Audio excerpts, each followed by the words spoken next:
ajută, Părinte Vasile! Doamne ajută și bine ne revedem! Mulțumim! Ce pregătiți? Pregătesc o supă de cartofi, pe cât de simplă, pe atât de bună. Poate părea banală, dar dacă avem puțină grijă la modul în care o facem și la raportul între ingrediente, atunci poate să iasă ceva care ne poate efectiv fermeca, ca să spun așa. Ingredientele sunt la îndemâna oricui, după cum vedeți ce am eu pregătit aici: ceapa, morcovul, albitura, eu am avut și țelnă și păstârnac pe care să le folosesc, cartoful, am și 2 roșii și caverdeață, mărar și pătrunjel. Se poate folosi doar una dintre ele sau se pot folosi amândouă. Dacă ar fi să aleg între una din cele două, aș prefera mărarul. Având și una și alta, am preferat să le folosesc pe amândouă. Mai întâi toc ceapa și morcovul pe care le vom folosi prima dată, le vom înăbuși puțin.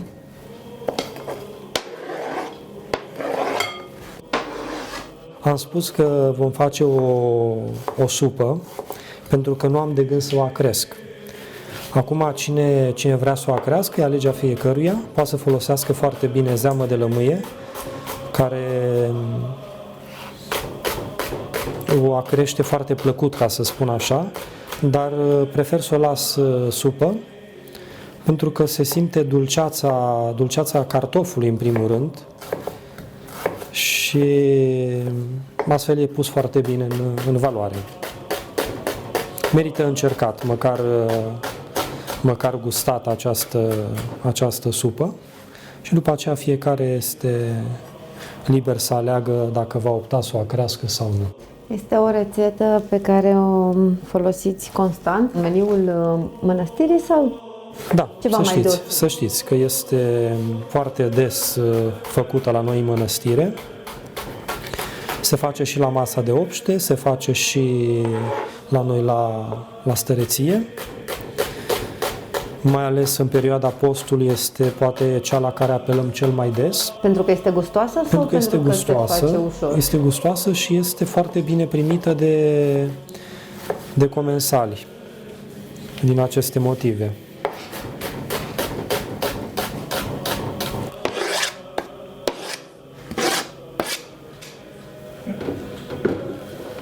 Acum tăiem morcovul.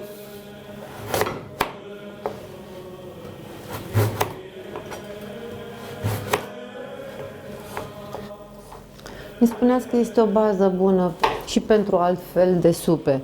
Având în vedere că în această perioadă a primăverii apar aceste verdețuri, cum sunt urzica, ștevia, loboda, spanacul, putem să diversificăm această rețetă, această supă de cartofi, adăugând pe lângă aceste ingrediente pe care le folosim și una din acele verdețuri.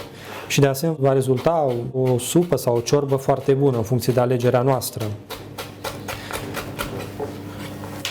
Se poate folosi dacă nu avem roșii, pentru că totuși perioada în care ne aflăm nu ne dă posibilitate decât a celor care sunt aduse din afară și nu au chiar gustul care ar trebui să-l aibă. Atunci putem să folosim la sucul de roși pe care l-avem făcut din anul trecut. Și astfel dăm o aromă deosebită acestei supe. Și o și acrim puțin în același timp. Urzica se potrivește foarte bine cu această supă de cartofi. E o combinație foarte reușită și foarte apreciată, cel puțin la noi în mănăstire.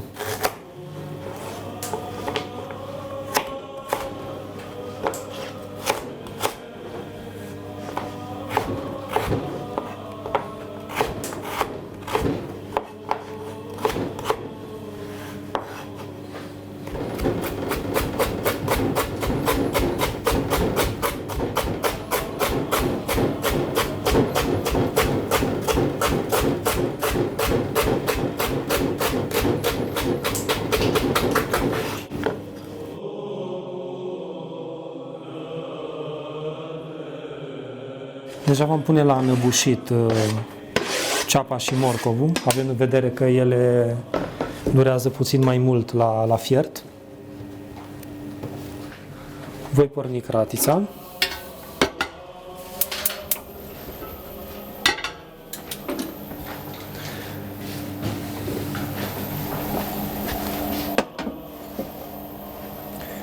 Voi pune puțin ulei.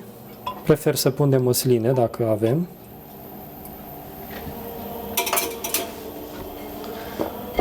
Ceapa și morcovul.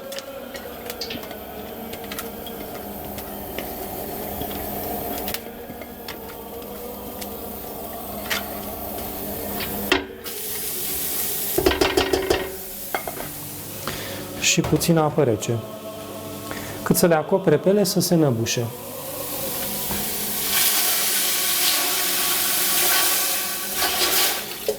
Nu vrem să le călim, de aceea punem și apă și ulei.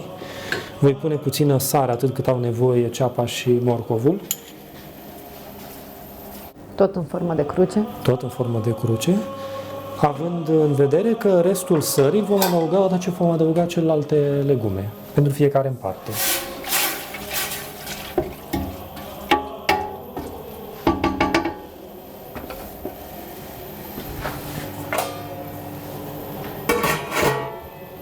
Acum voi toca albitura, țelna și păstârnacul.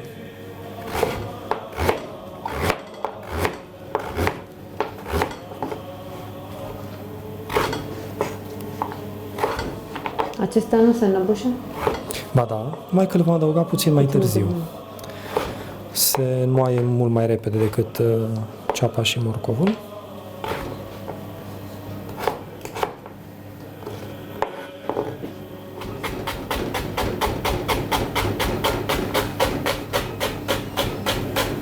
Dacă avem mai multe feluri de albitură, țelină, păstârnac, rădăcină de pătrunjel, este de preferat să le folosim într-un raport corespunzător pentru ca gustul să fie mai plin. Care ar fi raportul? Și l-aș folosi în mod egal. L-aș folosi în mod egal. Și la verdeață la fel? Acum depinde și de gustul fiecăruia. Verdeața aduce, pe lângă un plus de savoare, aduce și o notă de prospețime, care este binevenită supei noastre și, în general, la orice mâncare. Dar aici chiar depinde de gustul fiecăruia. Cu atât mai mult, cu verdeața voi adăuga tocmai la sfârșit, tocmai pentru ca prospețimea să-i se simtă din belșug. Acum iau și păstărnacul.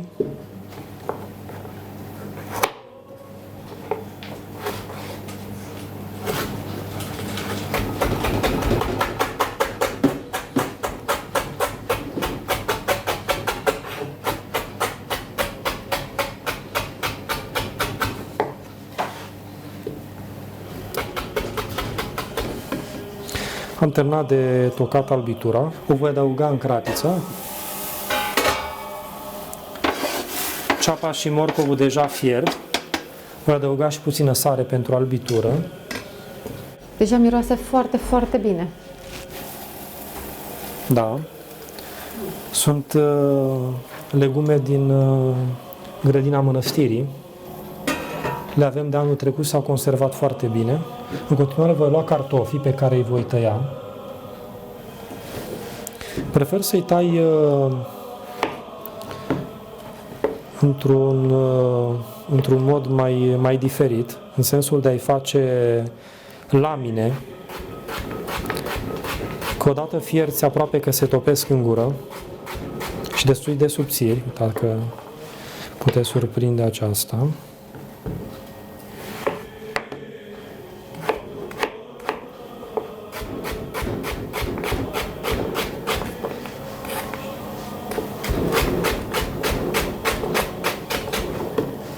Și așa vor fierbe și mai repede. Da, vor fierbe și mai repede, vor fierbe odată cu celelalte legume.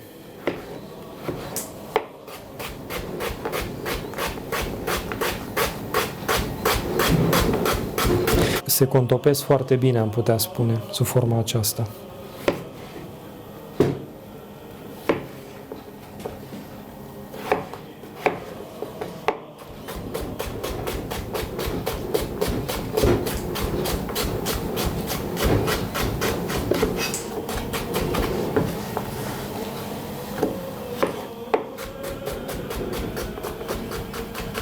Am terminat de tăiat și cartofii, îi voi adăuga în cratiță.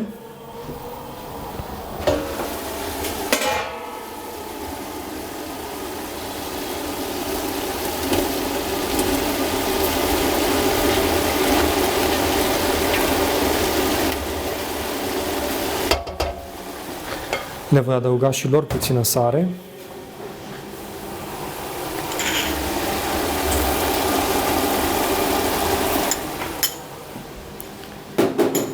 Le mai adaug și puțină apă.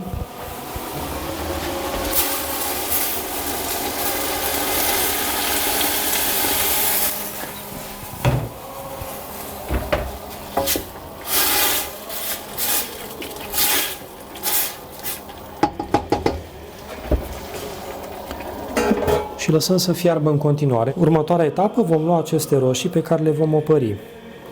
Pentru aceasta le vom face o crestătură în formă de cruce. Le vom cufunda timp de un minut și jumătate în apă foarte fierbinte, apă clocotindă. După care le vom scoate în apă rece și le vom curăța de coajă. Între timp putem să începem să tocăm verdeața. Le putem toca împreună dintr-un început, nu e nicio problemă. Am cât timp durează această rețetă?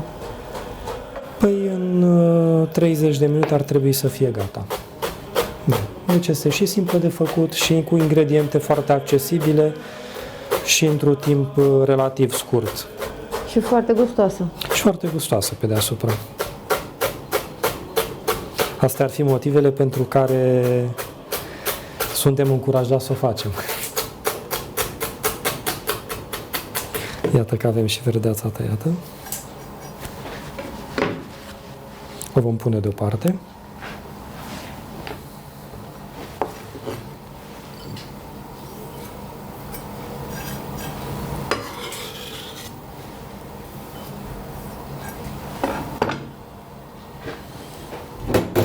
Vom scoate roșiile din apa fierbinte, le trecem în apă rece. Lăsăm și pe ele în jur de 1 minut. Următorul pas voi completa de apă la supa noastră. Voi adăuga apă fierbinte în completare.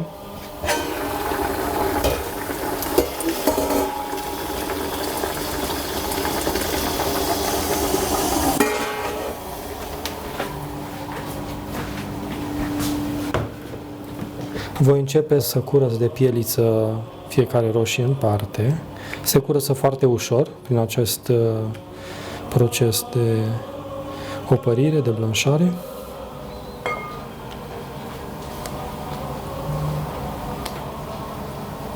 Sunt mulți oameni care nu doresc să găsească pielița de la roșie în mâncare, de aceea facem această etapă.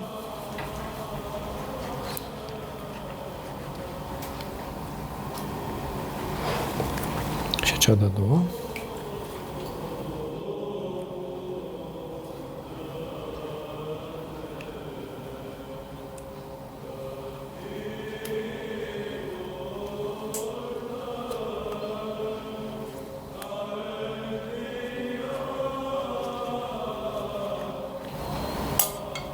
În continuare le vom toca.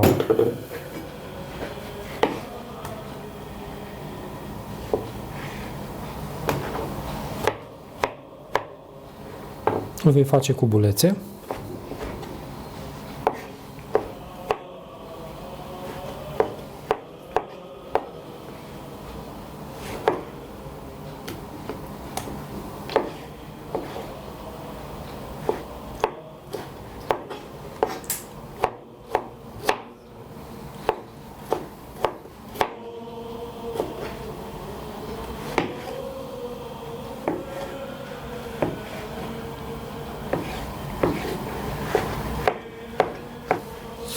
Le vom da puțină sare.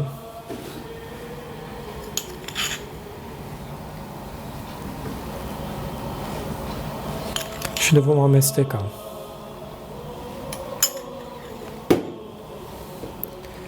De ce nu le punem toate odată?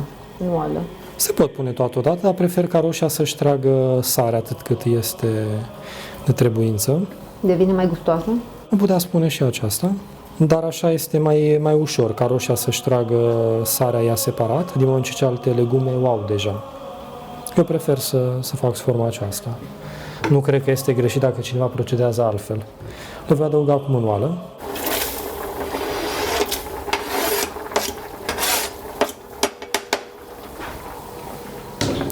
Voi amesteca.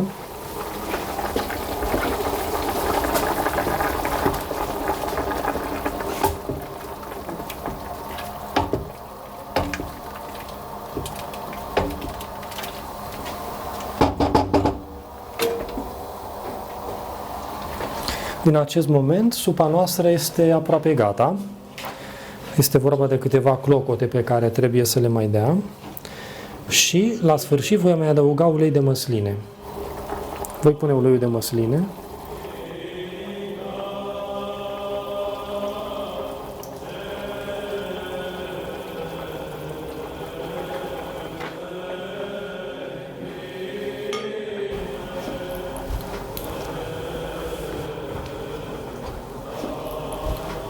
Acum o să gustăm supa noastră.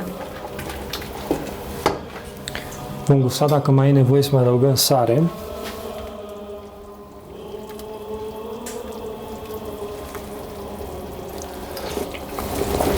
Da, într-adevăr, mai trebuie sare. Este foarte dulce, să știți.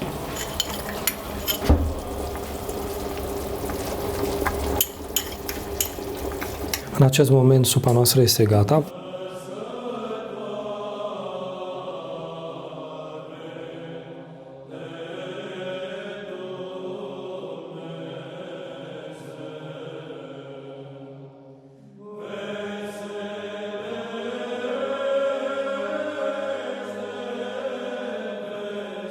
Am umplut un bol, am pus cartofi din belșug, mărar și pătrunjel și în acest moment vă dorim poftă bună. Vă mulțumim!